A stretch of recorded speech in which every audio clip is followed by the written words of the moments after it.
Hello, Vicky, will you talk to me about Jumper Tweet? Hello, bestie. We're talking about episode 3, and I want to talk about Alpha Centauri. Whoa! Okay, that was actually baller. We're off to a good start for once on a Who track. Welcome back. You've brought more Pertwee. Yes. Hooray. Yes, I brought the other most hated Pertwee story. Yeah, it does seem to be that way. This one actually is, like, quality outside the camp. A non-ironic good time. Yes. I'm inclined to agree with you. I think I stand corrected. I watched this back. I wasn't impressed or blown away, but I was engrossed. And that's pretty cool. Yes. I don't know how many times I have to say this. Curse of Peladon is the greatest classic serial of Doctor Who. Probably the best story in the show's tenure. And this is more of that.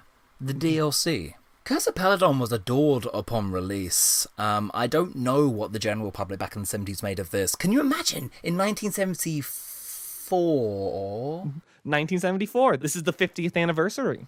Can you imagine being a 8-year-old in 1974 and Doctor Who is trying to give you class consciousness? Class consciousness and introduce you to women's lib.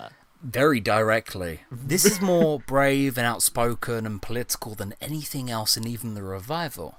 Mm-hmm. And not even in a relative to its time sort of way. No, it's actually revolutionary TV. In this moment, watching this cultural artifact from the 70s, I feel like Doctor Who is a force for good.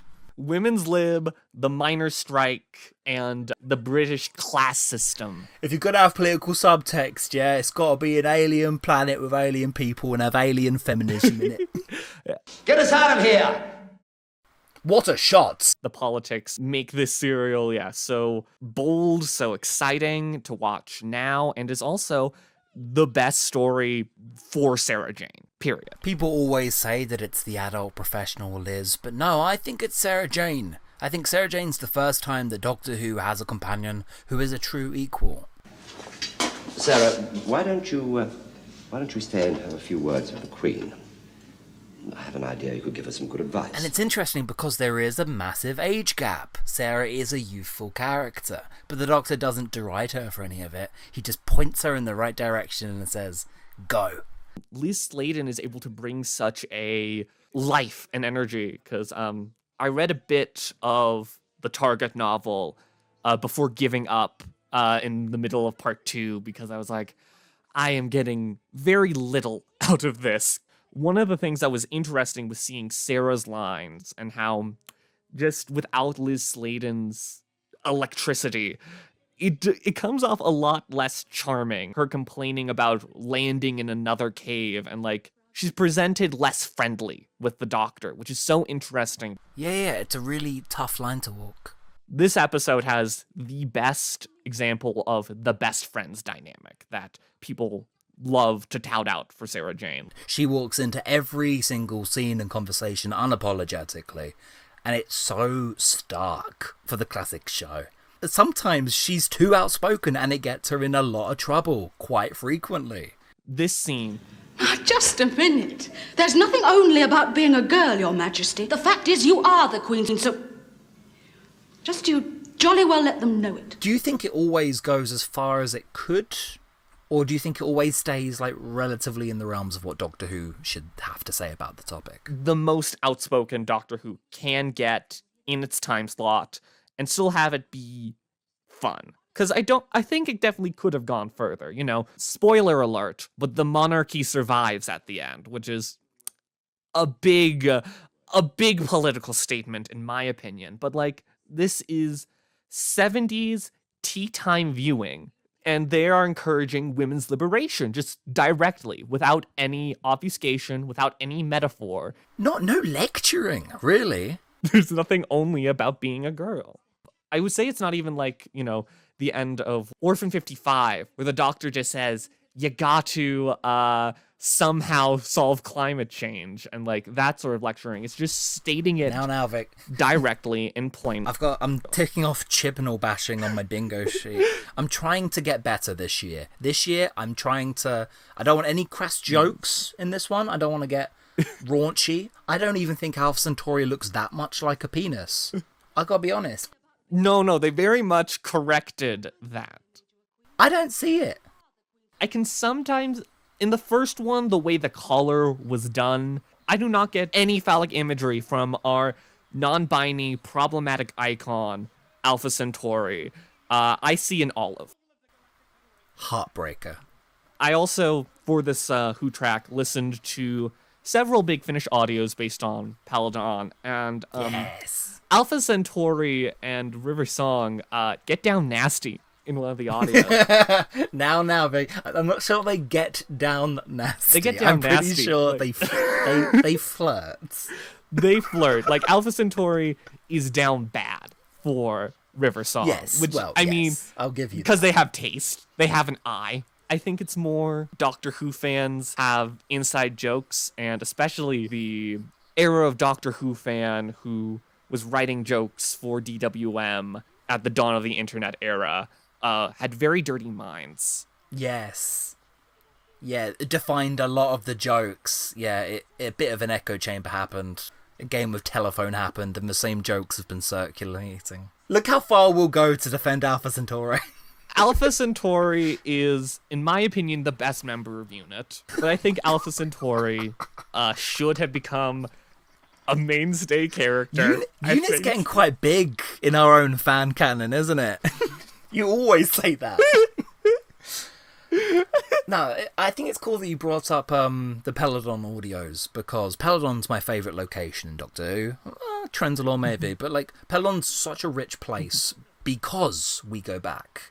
Yes. Even if you don't like Monster of Peladon, it's the fact that we're so consciously returning to a location. The Doctor says, I was meaning to check up on this past adventure.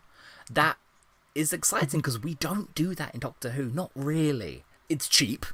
Yeah, don't get me wrong, I know why it happened, I know the incentive, but Brian Hales wanted to explore history. 50 years have passed, so this place now has scale, it has geography and a history, and that leads to so many stories in the future, building on top of what Monster of Peladon's doing. Exactly. It's good, it's rich perspective. I wrote an essay about Monster of Peladon, and one of the big takes is that the reason I find it so rich is that the original Curse of Peladon is about tradition and needing to break the old traditions that are holding us back while still keeping the parts that are us. Does an alliance mean that you forfeit some of your culture? How's that EU thing going? 1974? Yes, and it is incredibly rich and in-depth for a 4-part Doctor Who story. But having it only be one story, Yes. It is limited by the format. It is limited by the fact that it needs to be wrapped up in 90 minutes. And when you're dealing with something like tradition, it is much more effective to show off how it changes over time and to sort of revisit it. Give it this perspective on how has this attempt to break tradition actually worked? How has it affected things? Not to mention, of course, something that many shows don't have, a time machine baked into the premise. But because these places aren't real, they're not meant to exist out of a serialized format. In a show with this much variety, a society, when it's fixed, it's gone, on to the next one. And now it feels real. It's really giving anime movie where you have a random supporting cast of characters and a brand new location for one film, and then you ignore it for the rest of the series. That's Doctor Who, but like every Ricky, episode. it's funny you say that, but the last Who track I recorded got derailed completely because the three of us just started talking about One Piece in great detail for about half an hour.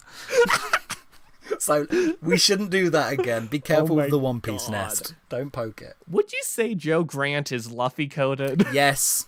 People say Doctor Who is British One Piece, but that's actually bullshit. Doctor Who is British JoJo's Bizarre Adventure. Yes. Yes. Naruto is British Harry Potter. Iris Wildthyme is British One Piece. Interesting. No, that's Gintama. Sorry. Back to things that people know. Back to feminism. Woo! Girl power. Yay! Monster of Peladon is good before the story has even started because of the sheer juxtaposition. But I think that is also making an excuse for it. I think in some ways it kind of doesn't work. As much as I can enjoy it, I think the story tires of itself fairly often. The Doctor just being in prison, he gets captured by not Hepesh far too often. Here's the thing, because it's a sequel to a great story, using a lot of the same elements, it draws that line of comparison, and it's going to lose that battle every time. Yes. It's just a sheer fact that because it's a juxtaposition, because it kind of has to do things different from last time, we're subverting the subversion, which means it's just the formula. You know what I mean? But I know, yes. The twist is that there's no twist. You should use the proper procedures! A major critique of this story that is leveled against it is that it is basically a retread of the same plot beats as Curse, but less interesting. And it also has to be everything Peladon wasn't at the same time. It's odd. Yeah. It's the same bones, but it is odd. Twisted out of shape. And I think that's what I love about it, okay. is that it is the fact that, we start with these same recurring archetypes, these same recurring themes. We have the young royal who is unsure about how to push their power. A scheming monk heretic trying to take over. A warrior. There's another big warrior. There is another big warrior, that is true, but he dies in the first episode. He's like the cliffhanger death. Alpha Centauri, and then you have the very obviously evil other delegate that Alpha Centauri is playing off of. I'm starting to think they had nothing to worry about. Their culture is identical 50 years down the line. And it's that bird's eye sci-fi that I love. Because the names change, but the systems stay the same. And we don't realize we're just playing in the roles of people from the past. The one important thing I learned from the Target novelization is that the weird little guy, the delegate who dies at the very, very start of the episode, his race is called the Vegans. When did they join the Galactic Federation? I'm glad for them. It's literally the Neil Cicerega Star Trek bit, but done for real. This is a story about tradition and how cycles of power and oppression continue over centuries, and how the only way to change it is to make structural change, which is absolutely radical for the 1970s. There is just a temptation to talk about all the Peladon stories that aren't this one. Its political messaging is very surface level. Is feminism 101. That is what makes it so insanely unique, is that it is just dealing with these concepts head on in the bluntest way possible, which I think is the Pertwee era's main strength, that it is blunt. I should probably just get into it. I don't think the story is ever preachy. I think it is just direct. But I do, in some ways, have to agree some parts of it are surface level. We get the great exchange with the Queen, but the Queen doesn't really take on much agency past what we've just seen here. And we're in episode 3. What were you saying? Now, you wrote some notes. I tried bringing my own. I have just got, it just says funny hair, and I did a little drawing of Alpha Centauri. And I did that instead of bringing notes to this. Oh my god. And then you went away and did the Target novelizations, as is like etiquette on this web series, I guess. And now I feel bad. No. What is fandom? Some argue that fandom is about enriching other people's readings, and that's how this series started. But I'm starting to think that fandom is about giving your friends secondary reading, giving them homework. Yes, that is very much what fandom friendship is, I say. There's something wrong. There's something wrong in our hearts, and it will be fixed one day. We are very, very unfortunate people. You can write thesis on this about how it's so incredibly progressive that 2 out of the 5 leader figures in the story are not men, with Alpha Centauri and Queen Valera, which never happens, like, ever in fiction. Or you could look at the funny hair and be like, haha, funny hair, because it is very funny hair, is the thing. I'm walking a fine, brave line between both. And now let's pretend we saw some Ice Warriors. Oh, you already did that. Oh my god, the Ice Warriors! Who would have guessed it? Crazy. Coming in for their Invasion of Time Sontaran entrance. Oh god, that is kind of true, though. Okay, A, they're coming into a story to mix things up, because it's gone a bit slow already, and the story knows it. Or B, the Ice Warriors got stuck in traffic. Doctor Who has certain run times it has to hit, and it has tried and true tactics for it. Pretty much, it's not Frontier of Space level, but we are using every trick we have in the book to elongate the runtime. There's no dynamicism this time. That works. That might lend itself to the worker skirmishes feeling quite big scale. They're popping up all over the place. But even the Doctor seems a little bit lax. A bit too relaxed in this one. At the end, when they say the Queen's been kidnapped, he's like, what? More? That's his actual reaction. Yeah. And as we're going to see, he spends this last episode taking a little John nap. Some ZZ's time for John. Even if Pertwee might be a bit checked out because he's just waiting for that vehicle chase scene in Planet of the Spiders, that's really where his brain's at. The Whomobile wouldn't fit into this set. And I'm not best pleased. We're jumping ahead to episode 6. Ortron, aka Not Hepesh, died saving Queen Thalira, which I think is a very interesting, again, it does a subversion sort of being like, there is a bigger threat involved. A threat that might retroactively prove Hepesh right? Bizarre choices. Bizarre indeed. You know, there's actually an audio commentary on the DVD with Robert Shearman, and you could be listening to that right now, but instead you're listening to us on iPlayer. That's a choice you're making. In this household, we respect Brian Hales, except for this, and this. Which is half of his work. We respect Brian Hales except for his love of padding. He's really the drag queen's Doctor Who writer because he uses padding. I think this is a great time to talk about the Ice Warriors. We probably should bring them up at some point, yeah. You know, they are the secondary antagonist to Eckersley, who, by the way, is my favorite villain in all of classic Doctor Who. And maybe all of, like, TV Who together. I need to hear this. Eckersley is Earth's main delegate to Peladon. To the Galactic Fedi. Yes, and his main function in the first 3 episodes is to be a centrist and say, I ain't picking sides. The Peladonians can solve their own issues that we, the Federation, have brought. And then his other function is to gaslight Sarah Jane and be a sort of manifestation of the patriarchy. Okay. As we go on, it becomes clear that Eckersley is a traitor, a very evil person. He isn't neutral. He is not a centrist, because all centrists, quote unquote, are secretly fascists in disguise. And that is my favorite part of this serial, is the fact that it does not let centrism be a valid option. It says that centrism is for cowards and monsters.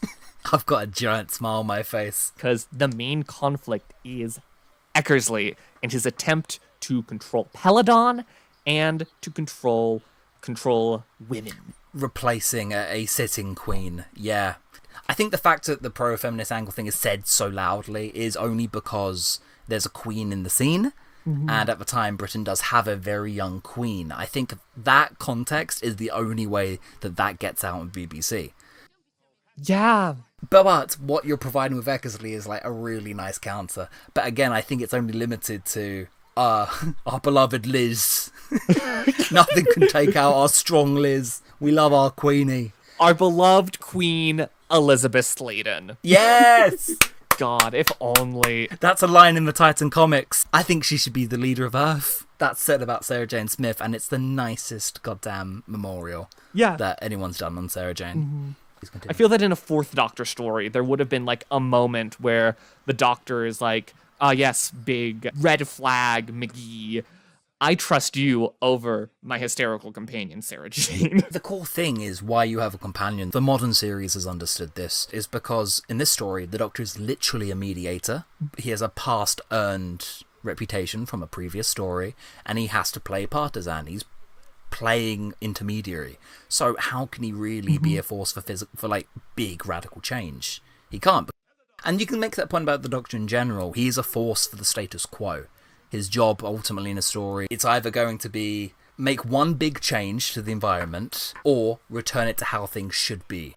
If things get too fascist, if things get too crazy and bloodthirsty and warlike, the Doctor reins it in. Yeah, the Doctor is a very strange, contradictory box of ideals of simultaneously embodying revolution and freedom while also very much fighting for the status quo. The companion is made more explicitly as the embodiment of revolution, you know, especially by like season 10. It ties us to a time, and that time's politics. The Doctor is inciting workers' revolution and unions, basically, because that's the status quo of the time in which it's coming out. He's restoring Peladon to how things should be in our real world. And obviously that definition changes. So he's always a force for a status quo. But that he's a serialized hero, you know? But at the end of the story, things have to be back to normal. Yes. So it's built in. Quick, Sarah, get me to the Whomobile! I need to be in the Whomobile before I can die. I'm very big into the Whomobile at the minute, if you haven't noticed. I think we're against the clock here. We've got to talk about the Ice Warriors subversion. We've got to talk about workers' rights and the miners' strikes of Britain. God. Where would you like to start? It's a choose your own adventure. Let's talk about the miners' strike, since we just saw the miners pass by. The miners' strikes! So, silly hair. Yes. Silly hair funny. I think this is another limitation of the story. All the political, tactical stuff is great.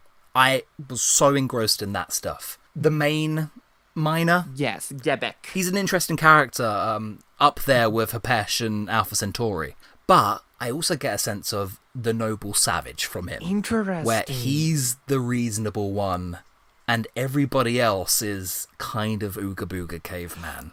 This one worker has respect of the worker, because there's only one reasonable miner in the whole story, and the rest of the miners are actively trying to overthrow him. Yes! It doesn't quite work. Whoa! I love that effect. It's so violent. It's nasty. Gonna pinch you. This is why I love the Doctor's little nap, is that we're able to see Sarah's reaction to the Doctor dying beforehand. And, like, this is excellent. It's showing that Sarah can, you know, rise to the challenge. She's obviously sad that she's lost her friend. But Sarah can rise to the challenge and finish the story in her own way. You know what I was saying earlier about the story not being too dynamic? It's kind of worrying if your lead character can sit it out. But then you say that Sarah is forced to take charge, and I'm like, kill the moon? Hang on. Brain blast. Sammy like Kill the Moon, and that was another feminist revolution of the show. Do you like where I'm going with this, or should I be quiet? It's my favourite shot. I think that is the best shot in all Doctor Who. Peladon feminism got me like. 23 genders got me like. Alpha Centauri could not handle that her feminist liberation. This serial, I think, represents a lot of the solutions to the issues in season 7, where they couldn't figure out how to balance the ultra-political and, like, ultra-hard sci-fi, grounded Earth stuff with the inherent campness of Doctor Who.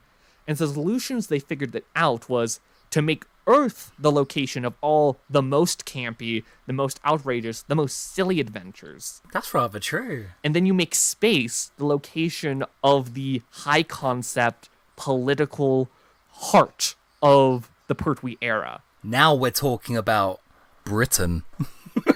Now that we're actually not in Britain anymore. Yeah, once you get into space, you can talk about biting the patriarchy's fingers off. But back home, that's where the Brigadier lives. And the Doctor seems to sponge up any kind of authority going around. No, to speak to what you're saying, it's exactly that again. I joked earlier saying, like, political It is. political commentary has no place in Doctor Who.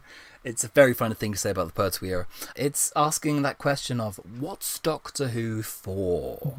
What's its purpose in British society? And it's odd because Curse of Peladon is super obviously about where Britain is now. It's not a metaphor, it's a simile. No, the Federation is not England. The Ice Warriors are not Germany. It's obviously in its mind, but it's not a one-to-one comparison. Monster of Peladon, it is. There is no separation, and some people will take that very seriously. Brian Hales was like, there was a miners' strike going on when my story broadcast. I need to get this shit down. This is gold. This is like... There is a bit of overlap with Doctor Who, sure, but I think he's just writing about things that interest him at the minute. And I think this could just as easily be one of his Atlantis scripts. I think this could easily be an episode of Z-Cars. Yes. I'm not sure if the Doctor Who packaging helps. I think it detracts. But Alpha Centauri's here. Alpha Centauri's here. Like, only in Doctor Who do you get... Alpha Centauri. Yeah, do you get... That's not true. Alpha Centauri was in the Minstrel Show, which was an incredibly racist variety show in Britain. Oh god, don't look that up. Why would you say these things? Alpha Centauri's been around. Why am I here? It's true. I'm following true. the Doctor and Sarah. I'm leaving. Go on the goddamn wiki. Do your reading, Vicky. Alpha Centauri's problematic tweets resurfaced, and they died on the battlefield because of it. And there goes the TARDIS, and we didn't talk about the Ice Warriors once. Woo! We've got the credits. So I think that it is not bad that they're brought back as the villain role, because it is established that this is not the Ice Warriors as a whole. They haven't, flip-flopped from good to bad again. This is a sect of rebels who are against the Federation, against the EU, and working with the one human in the serial who isn't Sarah Jane. Like, I feel like that is very important. By making it so that the Ice Warriors can choose their own allegiances and not be monolithic. Is progressive in of itself. Yeah. Hapesh would have been incidentally right, and that's interesting, because it gives him more depth, and it gives the previous story more depth. And also, it gives the Ice Warriors and Peladon more depth. They feel real, because now we know it's not about this faction or this faction, it's about individuals and bad faith actors. And that's prejudice defeated, baby. We can have a companion who's just as bright as the Doctor, who's just as quick on her feet as the Doctor, but because she's a reporter, she isn't well-versed in the science jargon, so she can still get technobabble too. And that's how we won feminism. Girl power! Yay! Thank you, Katie. We couldn't have done it without you, Katie. For the ending, I'm going to assign pronouns to all the characters I care about in this serial. Go. Alpha Centauri, any pronouns. He, she, they, all of the above. The Doctor, same case. 3 leans a little bit more to... Overcompensating the masculinity. Yes. Double drag. Simultaneously the most masculine and the most feminine person in the room. At least before 8 came along and really started fucking with the genders. But yeah. I'm learning so much. Sarah Jane, she, they. Queen Thalira is a they, she. Eckersley pronouns are it and spit, and Gebek is a lovely they, them, non-binary icon. Agador. Oh, Agador. You forgot Agador. All of them. Agador is, the collective. Agador is us. Agador is who we are. Oh, that's very powerful. But you still forgot Blore. B-L-O-R, Blore. Yes, Blore, poor Blore, as because she knows that's what keeps her safest. Oh my god, I can't believe I didn't even mention the weird implications of the fact that none of the miners are women. The mediator between the head and the hands must be the heart.